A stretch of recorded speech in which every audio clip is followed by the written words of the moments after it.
মামি মামি আসলে আমরা একটু স্বামী স্ত্রীতে মিলে ভেবেছি। সে আমি জানি, স্বামী স্ত্রী নিজেদের মধ্যে একটু সময় কাটানোর দরকার পড়ে, এসে আমি জানি।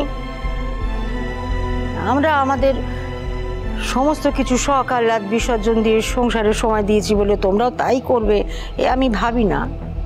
তা বলে মিথ্যে কথা বলে এ আমি বরদাস্ত করব না। আজ শুধু তোমাদের জন্য মেজ বৌমাকে পুলিশের দপ্তরে কতটা বেইজ্জত হতে হলো ভেবে দেখেছো একবারও? এমনিতেই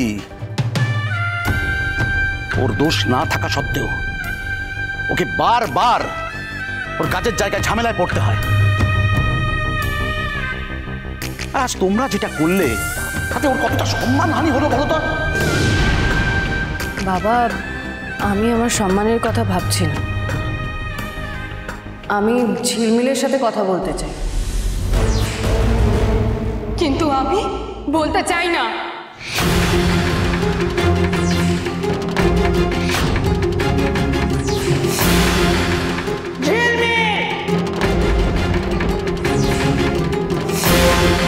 ঝিলমিল, আমি তোকে আগেও বলেছি আবারও বলছি, মেজ বৌমার মুখের ওপরে এভাবে কথা বলবি না তুই।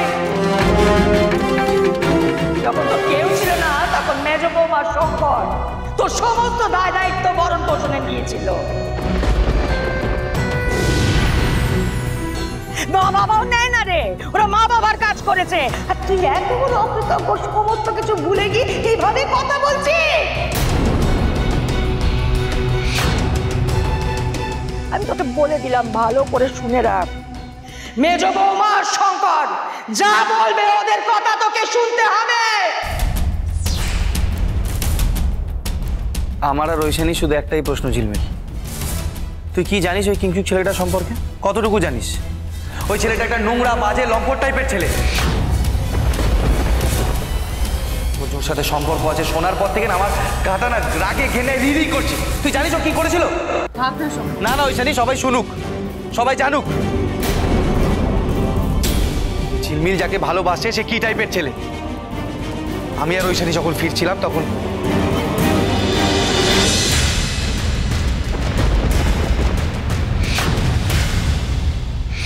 বাহ, মোক্ষম ছেলেকে পাকড়েছে তো ঝিলমিল। ঝিলমিল, ভবিষ্যতে এই ছেলেটার সাথে তুই কোনো রকমের সম্পর্ক রাখবি না। 100 বার রাখবো।